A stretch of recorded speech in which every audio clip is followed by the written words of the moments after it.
I will not let you destroy our ocean. Do you think someone as weak as you can stand against me? A legendary battle that determined the fate of the entire world. Will Chiku, a once fearful merman, have the strength to overthrow Zara, the cruel queen, or will everything sink into eternal darkness? Once upon a time, in a faraway kingdom, there was an ancient community of African Americans. On a cold Christmas evening in Baltimore, Maryland, a damp chill swept through the streets, numbing the arms and faces of passers-by. The Christmas lights still twinkled on the buildings, their reflections dancing on the wet streets like a beautiful dream. But something was amiss. A storm, not of snow, had begun to rise. Not the usual winter tempest, but something far more ominous. Gigantic waves crashed against the shores, making the already heavy atmosphere even more oppressive. And in the dark of night, a mysterious army, warriors from beneath the waves, was silently invading the world of marine creatures. The people of the city called them the Ocean Guardians. No one knew where they came from, but everyone could sense the terror in their every step. Led by a powerful queen, this army didn't just disturb the tranquility of the oceans, they heralded destruction. The underwater realms, where merfolk had lived peacefully for centuries, were now battlegrounds where everything could be obliterated in an instant. Queen Zara was unforgettable. She was a commanding presence, a woman of immense strength, her ebony skin shimmering like polished onyx under the ocean's glow. Her piercing eyes were sharp as blades, and her thick, curly hair cascaded down like rolling waves. Zara was not only a formidable warrior, but a symbol of dominion, unyielding and absolute. Around her were muscled mermen, marine creatures armed with gleaming weapons, ready to annihilate anyone who dared stand in their way. Her golden, shimmering mermaid tail was mesmerizing. It wasn't merely a symbol of her authority. It was her ultimate weapon, capable of piercing through any enemy. She stood atop a jagged rock rising from the sea, her army gathered below her. The air was thick with tension, suffocatingly so, as if awaiting her command to unleash chaos. Her voice rang out through the night, cutting through the wind and the roar of waves. I will purge the ocean of weakness. Those who surrender will live. Those who resist will pay the price. Her words were like a blade slicing through all hope and peace. Zara was merciless. The merfolk had no choice. Surrender and survive, or resist and perish. There was no third option. When Zara declared war, her army didn't hesitate. At the forefront were warriors clad in dazzling armor, wielding sharp weapons, swiftly advancing through the waters. Trained combat fish and extraordinary marine beasts were unleashed to overpower all resistance. Her forces weren't just strong, they were meticulously organized. No one could stand against them. No one could halt Zara's advance. The seabed, once a serene home to merfolk, had become a battlefield. Villages along the ocean floor, places of harmony and life for generations, were now unprepared for this invasion. Children, mothers, and elders now faced imminent death. They had never imagined their tranquil ocean turning into a theatre of carnage and war. Zara's warriors weren't merely attacking, they were conquering, enslaving the strong and exterminating those who defied them. There was nowhere to hide. Every crevice of the ocean was under Zara's control. Meanwhile, a young mother named Amara was hiding in a secluded part of the ocean. Her smooth brown skin gleamed in the faint light, her long, silky hair flowing like threads of moonlight in the water. Holding her baby boy tightly, Amara was determined to shield her precious child from the invaders. Her eyes brimmed with worry, but also radiated a fierce love and resilience. Though her world was crumbling, Amara knew nothing was more valuable than her son's life. She clutched him tightly, as if holding on to her last shred of hope. I will protect you, she whispered, though deep inside a dreadful fear crept over her. Distant echoes signaled the approaching army. The peaceful life she had once known was now a fleeting memory. Amara realized that if she didn't act, her son wouldn't survive. She searched for refuge among the towering coral reefs, hoping the ocean's stillness would conceal her. But fate wouldn't let her escape so easily. Udoka, a fearsome general in Zara's army, discovered her hiding place. He was a relentless warrior, exuding power and brutality. His icy gaze and measured steps carried the certainty that no one could defy him. "You cannot escape, Amara," Udoka's voice resonated, a chilling declaration of doom. Amara rose, pressing her son closer to her chest. Turning to face her enemy, she declared, "My son is mine. I won't let you touch him." Her voice was a roar of defiance, and she lunged at Udoka with razor-sharp fins. What followed was a battle for survival under the frigid waters. Amara and Udoka clashed in a life-and-death struggle. She fought not just for herself, but for her son, for a brighter tomorrow.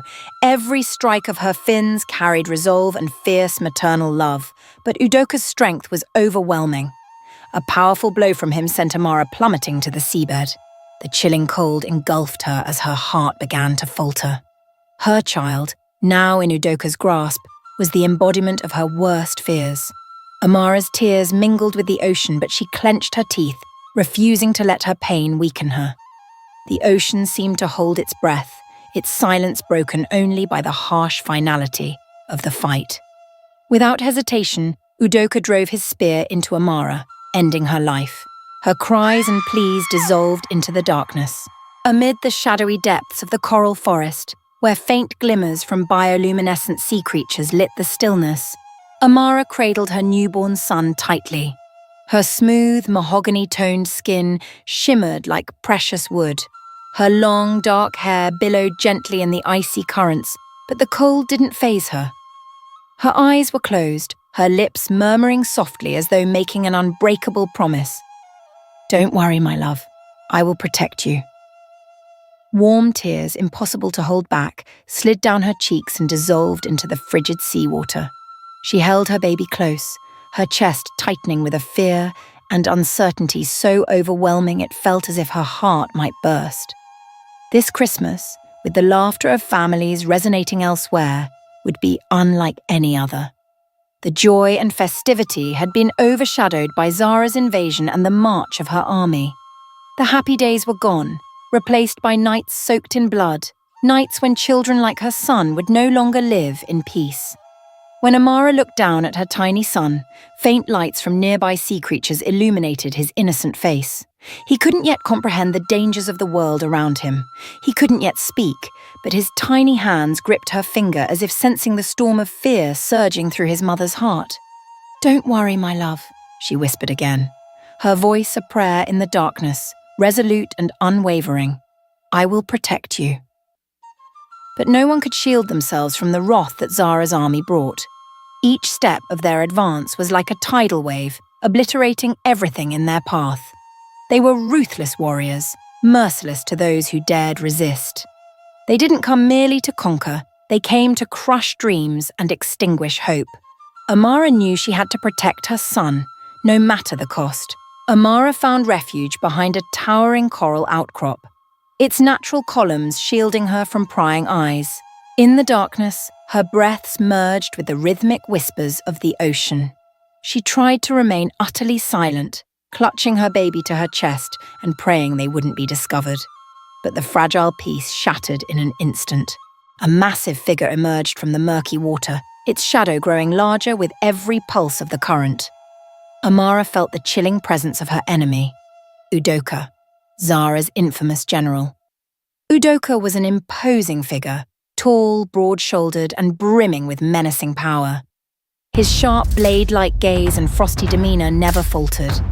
Trusted and feared by Zara's army, Udoka was an unstoppable force, driven by merciless ambition. "I know you're here," his voice echoed, cold and unyielding, a forewarning of death. "There's nowhere to hide, Amara."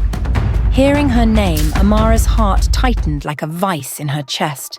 She gripped her child even tighter, pressing him further into the shadows, but she couldn't escape detection.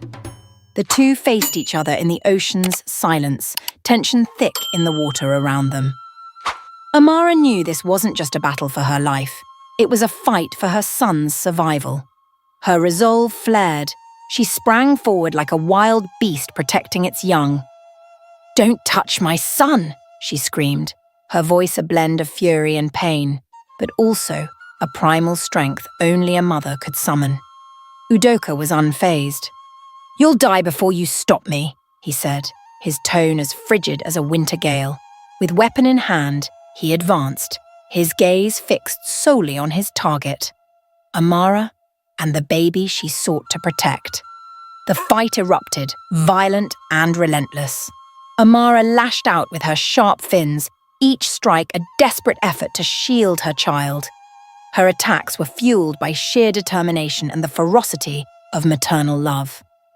But Udoka's strength was insurmountable. With one powerful blow, he sent Amara crashing to the ocean floor. Pain engulfed her. Her body weakened, yet her mind clung to one unwavering thought: protect her son. "No, no," she gasped, struggling to rise, but her strength ebbed away. Blood seeped from her wounds. Her vision blurred, but still she refused to give in. Udoka showed no mercy. He turned his weapon toward Amara's innocent child, his cold eyes locking onto the crying baby. The wails echoed through the ocean, raw, anguished, and helpless. In that pivotal moment, as all hope seemed to slip away, a miracle unfolded. A faint light, shimmering from nearby sea creatures, illuminated the scene. Time seemed to halt. The ocean's cacophony fell silent. From the shadows, a colossal sea creature emerged, a being of extraordinary size and strength, capable of overpowering even Zara's fearsome army. It was a flicker of hope in the bleakest hour. "No, not today," a commanding voice boomed from the shadows. Udoka spun around, his eyes wide with disbelief as another force, a band of merfolk never seen before in battle, appeared. Distracted by the unexpected reinforcements, Udoka faltered. Seizing the opportunity, Amara summoned every ounce of remaining strength and lunged to save her child. Her movements were laboured, each one excruciating, yet driven by an unbreakable resolve and the fierce power of a mother's love. Though this battle wasn't over, it marked the beginning of something new, a powerful resistance, fueled by sacrifice and an indomitable spirit. Amara, a mother who fought for her child, wasn't just battling for survival. She was fighting for the future of all children, for generations yet to come. In that moment, no one knew if Amara would live to see another day, but one thing was certain: she had fought with everything she had, not just for her son, but for the entire world she called home. Amid utter chaos, as ocean winds howled and relentless waves threatened to swallow everything, Chiku, a small merchild, found the only path to escape. Terrifying scenes unfolded around him. The anguished cries of mothers, the wails of children, and the clash of weapons created a blood-soaked symphony of death and despair. Chiku's world was crumbling. He had witnessed too much, the unrelenting cruelty of Zara's army, their merciless slaughter without a shred of pity.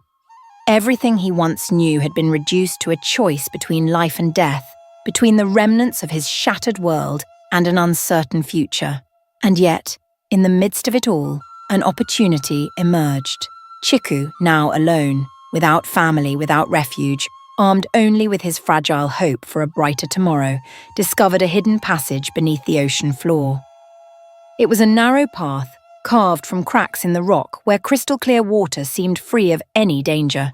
He swam swiftly like a shooting star streaking through the abyss, propelling himself with astonishing speed. Each stroke of his tail drove him further from the haunting spectres of destruction. Chiku left it all behind. He didn't know where he was heading, but he knew one thing. He couldn't remain still, couldn't let himself be consumed by the tide of war. He had to survive. He had to fight. Through deep, winding corridors of the ocean, Chiku finally reached safety. A vast coral forest. Here, strange and wondrous sea creatures swam freely. It was a world he had never known, a place utterly unlike the horror he had fled. Vivid marine creatures with silk-like fins and dazzling colours surrounded him, tending to him with a gentleness he had never experienced. The soft glow of bioluminescent beings illuminated the tranquil space, creating a dreamlike haven.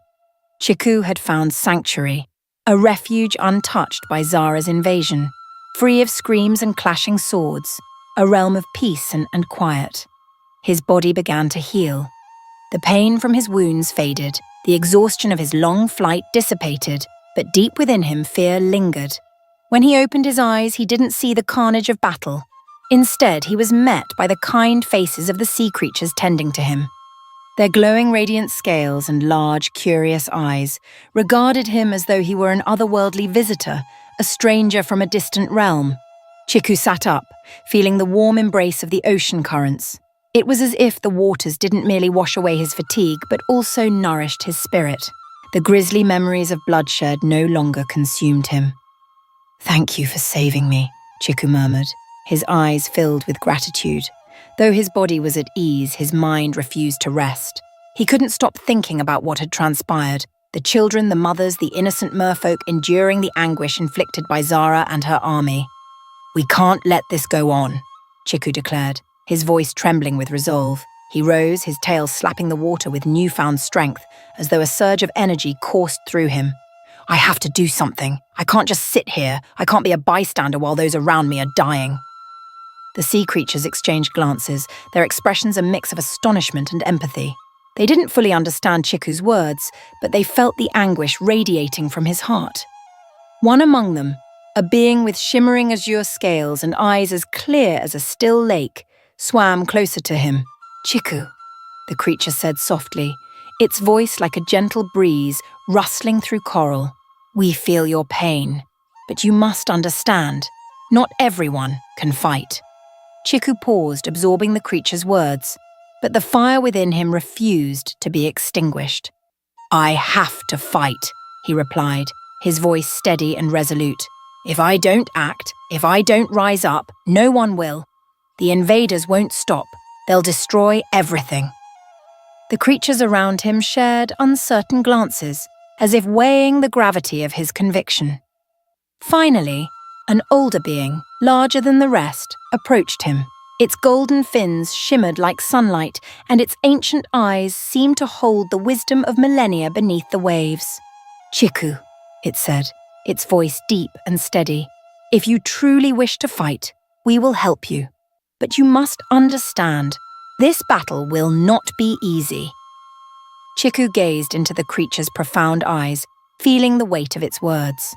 He was no longer an innocent child, no longer a passive observer. He had to become a warrior, not only for himself, but for the merfolk who were suffering. "I won't let anyone die in vain anymore," Chiku vowed. "I'll do whatever it takes to stop the destruction." With unshakable determination, Chiku began his training. Under the guidance of seasoned ocean warriors, he learned to wield his fins and tail as weapons. He mastered swift, fluid movements, darting like a flash of lightning through murky waters. But through it all, one thing remained constant in his mind: the images of lost children, grieving mothers, and the merciless visage of Zara, the unyielding queen. "She cannot be allowed to continue," Chiku whispered, his words now a solemn oath. In that moment, something miraculous occurred. Chiku was no longer a frightened child, no longer a fugitive running from war. He had discovered strength within himself, forged from pain and loss. He was the only one who could save the others. He was a beacon in the darkness, and he would not stop until the enemy was defeated. With newfound allies from the ocean's depths and an indomitable will, Chiku emerged from the coral forest, ready for an uncompromising fight. This battle would not be fought merely for survival. It was a fight for hope, for the future of a world free from Zara's tyranny and invasion. In the darkest days of the war, when the ghosts of fear loomed over the ocean, one man stood at the crossroads of conscience and duty. Kofi, a powerful general in Queen Zara's army, a fierce warrior with a muscular build and piercing eyes, had once led Zara's relentless assaults. His ebony skin gleamed under the ocean's light, and his towering figure was once a source of pride for Zara's forces. Yet, within him, a storm of inner conflict now raged. Kofi, A man whose loyalty to his mission had been unwavering was now confronted by an undeniable truth. Zara's army was not merely conquering but destroying everything in its path, sparing no mercy for the innocent. Alongside Zara's mighty forces, Kofi had witnessed countless atrocities. They didn't just kill young merfolk, they enslaved them, trapping them in an endless war from which there was no escape. These scenes haunted Kofi, and his heart could no longer bear the weight of his actions. Regret consumed him from within, like an unquenchable flame. "This is not what I wanted," he whispered to himself in the dead of night, as the images of suffering merfolk lingered in his mind. Fear and uncertainty surged within him. Every time he saw the Queen order the death of innocents, guilt gnawed at his soul. Kofi could no longer live in such deceit, could no longer ignore the pain he had helped inflict. He knew it was time to make a decision that could change his life and perhaps even the course of the war. "I can't go on like this. I won't be part of this cruelty anymore," Kofi said to himself, his voice trembling but filled with resolve. He stood before Zara's cold, impassive gaze, a world that had once celebrated him as a hero. But now, facing the truth, Kofi realized he had to change. He had to do something to save his conscience and the innocent merfolk suffering under Zara's reign. Kofi knew he couldn't do it alone. He resolved to reach out to those Zara had destroyed and stand with them, offering information about Zara's plans.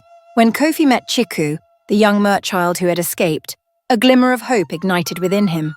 Chiku was no longer a frightened child. He had become a warrior, a leader in the fight against Zara's tyranny. Kofi understood that if this war couldn't be stopped, the ocean would cease to be the home he and the merfolk had once known.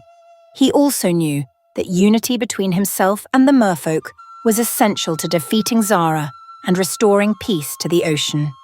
Chiku looked into Kofi's eyes with not a trace of doubt. The young warrior could see that Kofi was no longer just a formidable soldier, he was now an ally, a friend in the struggle to reclaim their world. Though Kofi had once been Zara's general, Chiku no longer viewed him as an enemy. "We'll fight together, Kofi. We won't let Zara destroy everything," Chiku said, his voice brimming with confidence and passion. But this trust was hard-won. The merfolk in Chiku's group didn't entirely believe in Kofi's change of heart. Having served Zara, Kofi couldn't escape their wary glances and whispered doubts. Questions about his loyalty and the true motivations behind his defection spread like ripples in the water. Chiku knew they needed to overcome this distrust. But how could they convince the merfolk, who had lost so much, that Kofi had truly changed? And could Kofi prove that he was no longer a part of Zara's army? Kofi entered the gathering of merfolk, every eye turning toward him. The expressions ranged from suspicion to disdain, faces hardened by the pain of living under Zara's brutality. Kofi had nothing to hide, no defenses to shield himself, only the truth that he had chosen to betray the Queen, to stand with the merfolk, and to fight for a free ocean. "I know you don't trust me," Kofi began, his voice low and heavy with sorrow.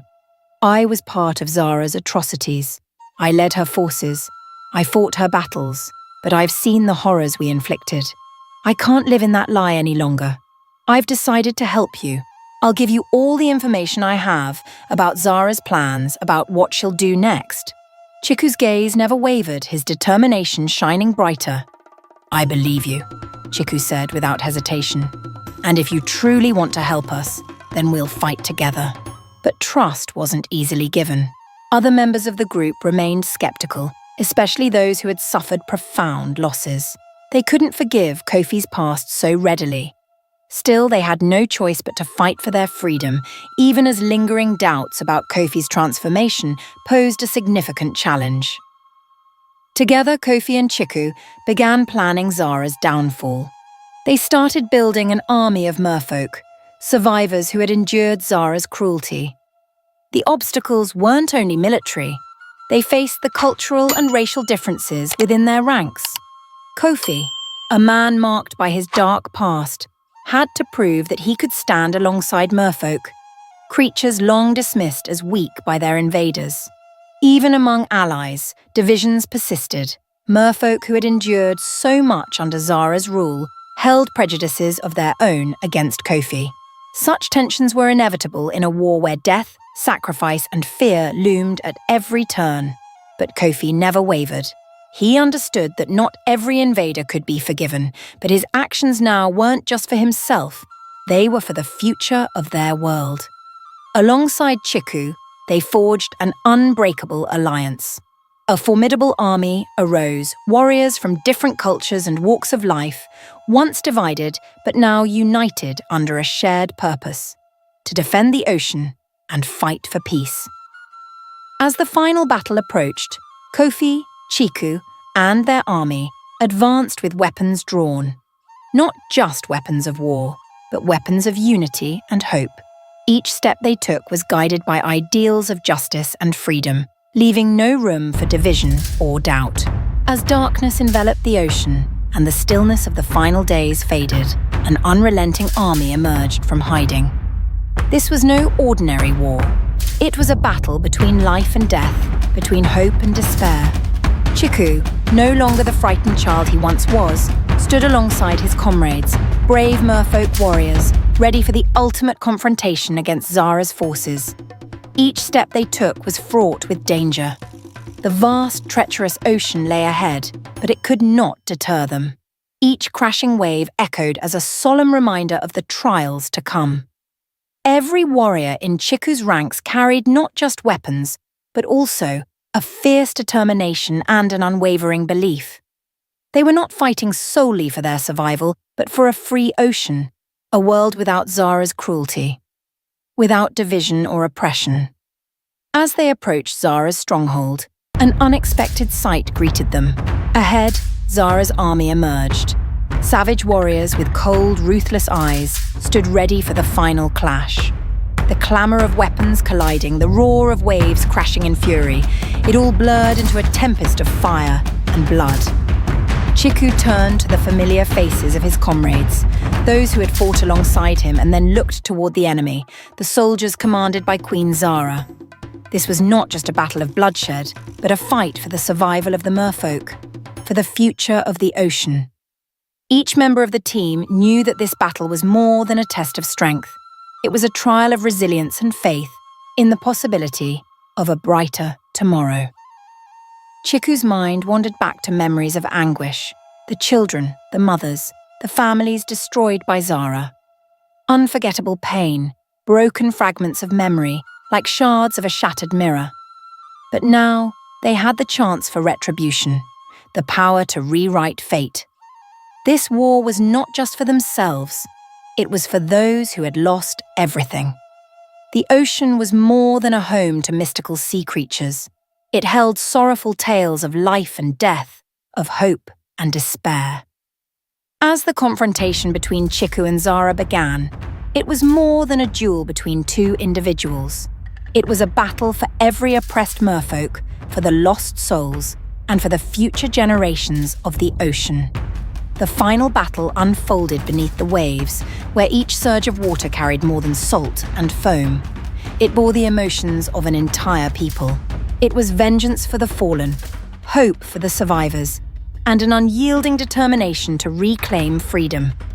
Chiku, no longer weak or hesitant, stood as a seasoned warrior unshakable in his resolve. Opposite him was Zara, the Ocean Queen, a merciless ruler with undeniable power and dominance. She stood like a mountain, her golden crown glinting in the shadows, reflecting the overwhelming force of her obsession and thirst for control. Each step Zara took seemed to swallow the ocean whole, but now, facing Chiku, she realized her empire was on the verge of collapse. "You will never defeat me," Zara roared, her voice as cold and cutting as a winter gale, tearing through everything in its path. "You and your weaklings can do nothing to stop me. It's too late." Zara smirked, her golden crown blazing like the flames of destruction. A chilling look flickered in her eyes, radiating her authority and overwhelming dominance. Chiku didn't flinch. He stared into Zara's eyes without fear, only a blazing determination burning within his own. He knew this was the final moment, the time to end Zara's reign of terror and reclaim the ocean she had invaded. "This ends now," Chiku declared, his voice firm and commanding. "Your power is gone. It's time for you to pay the price." The battle erupted instantly, ferocious and unrelenting. The clash of weapons echoed like thunder beneath the sea, stirring the waters into a storm of fury. Each of Zara's attacks was calculated and precise. Each swing of Chiku's tail carried strength and resolve that refused to falter. Neither side relented, neither backed down. Their eyes glimmered with determination, unyielding, fearless, and resolute. Chiku dodged a devastating blow from Zara, darting toward her with a powerful swing of his tail. He moved like a stalking shark, swift and fierce. "You can't destroy us!" Chiku shouted, his voice reverberating through the ocean like an unbreakable vow. "We will fight until we reclaim our freedom!" Zara swung her blade, slicing through the water with immense force. Chiku narrowly evaded the strike and countered with a powerful tail strike, hitting Zara. The surrounding water surged, reflecting the wrath of the lost souls. Chiku was fighting not just for himself, but for every fallen merfolk, for their families, and for a world free of Zara's tyranny. Each strike of his fin, every blow he landed, carried the hopes of an entire people rising against oppression. Sensing Chiku's strength, Zara's fury intensified. She lunged at him, her blade gripped tightly in hand, intent on ending the fight once and for all. Zara's rage burned like an inferno, but Chiku remained unbroken. He dodged and countered with his tail again, this time not just in defense, but in a powerful offensive strike. He was determined to end Zara's rule. The duel between them was fierce and unrelenting. Attacks and counterattacks flashed like lightning. Each swing of a blade, each lash of a tail carrying the weight of the entire ocean's survival. Both combatants bled, but Chiku's resolve only grew stronger. He was fighting not just for himself, but for all those who had perished, for every soul lost under Zara's reign. Finally, as the distance between them closed, the inevitable occurred. Zara raised her blade, poised for a killing blow. But at that moment, Chiku, with unmatched agility and strength, struck her weapon with his tail, sending it flying from her grasp. With one final forceful move, Chiku charged forward and brought Zara to the ground. The ocean's waves seemed ready to swallow everything whole. Yet in that fleeting moment, as Zara fell, silence blanketed the depths. The brutal war had ended, but its cost was immeasurable. Underneath the waves, the silence was not of relief. It was the stillness of victory hard won, of sacrifices made, and of a brighter future slowly emerging from the ashes of devastation. Chiku stood firm, his breath laboured, but the resolve in his eyes remained unshaken. He knew this wasn't the end. It was merely the beginning of a new chapter, a free ocean, liberated from Zara's cruelty and division.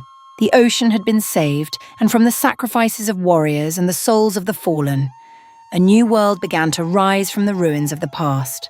With the defeat of Queen Zara, Chiku, a once frightened child of the sea, now stood tall as a new leader. The ocean was no longer a realm seized by cruelty and division. Zara's warriors had fallen, and the sea began to heal under the light of freedom. Chiku, with a resilient heart and unwavering belief in justice, had created a society where all sea creatures lived equally and harmoniously. Underwater villages where coral reefs began to bloom and marine creatures swam freely were no longer engulfed in fear. The inhabitants didn't just live in peace, they pursued their dreams without oppression. Chiku proved that whether one was a sea creature or human, all had the right to live freely, equally, and with hope. In this new village, a life of fairness and beauty was built, one no longer shadowed by Zara's darkness, division, or tyranny. During an important gathering in the new underwater village, Chiku stood before the crowd, his gaze brimming with trust and determination. He looked into the familiar faces of warriors and merfolk, those who had stood by him throughout the long struggle. Each face reflected sacrifice, loyalty, and belief in the future. Chiku was more than their leader. He was a symbol of a new generation, a generation that would fight not only to protect the ocean, but also to uphold the ideals of freedom and justice. "This is our story," Chiku declared, his voice deep and resolute, yet warm and filled with hope. "One day, the world will know us not just as sea creatures, but as warriors of freedom and justice." Chiku's words rang out like a solemn vow, a promise that they would never back down in the face of challenges. They would continue to fight for a world of equality and fairness, whether beneath the ocean waves or upon the land above. The tale of Chiku and the battle against Zara became a legend, not only in the sea but along the shores of great cities in America. There, people heard of the struggles beneath the waves, of loyalty and sacrifice. These stories were retold during Christmas celebrations, not merely for entertainment, but as a reminder of humanity's core values: sacrifice for ideals, resilience, and compassion. These tales carried a powerful message. Nothing is impossible if we unite and fight for a noble cause. Chiku was not just a warrior. He became a symbol of resistance against oppression. He led a new generation, a generation that fought not only for survival but for a brighter future for all. As Chiku's story continued to spread, the values he and his comrades upheld began to resonate deeply with people on land. Every tale of sacrifice, loyalty, and battles beneath the ocean stirred reflections on global issues, from racial inequality to sacrifices made for ideals. These stories were more than accounts of action and combat. They became lessons in compassion and the relentless fight to defend the rights of all, regardless of origin. In this context, the story created a powerful wave, captivating audiences of all ages, especially those drawn to action, fantasy, and profoundly human narratives. Audiences from every walk of life, from young dreamers seeking inspiration to older individuals rediscovering life's values, found a powerful connection in this story. So, what does Chiku's story truly mean to you? This is the question I invite you to consider. What lessons can we learn from this tale of courage, sacrifice, and faith in the future? Would you be willing to fight for a noble cause, even if the road ahead is filled with challenges and sacrifices? Chiku and his warriors did not fight just to protect the ocean. They fought to safeguard values that we all can learn from. This is a story about those who dared to stand against oppression, about those who refused to accept cruelty, and about those who would fight for a just world. Every challenge, every sacrifice in this story had one ultimate goal: a future where all can live equally, without discrimination, without oppression. Stay tuned for the next chapter, but this story is far from over. The battles and challenges ahead will be even greater. So what must we do to build the world Chiku envisioned? Remember to hit like if you love this story, share it with your friends, and don't forget to subscribe to the channel for the next chapters. The fight is only beginning, and Chiku's journey alongside the warriors of freedom promises more trials, new foes, and profound lessons. We'd love to hear your thoughts. What do you think of this story? Do you believe we too can fight for freedom and justice in our world? Leave your comments below the video. If you're African American, share this with your friends, family, and loved ones in the United States to help preserve this folklore and cultural legacy. Don't forget to like and follow. We'll see you in the next story.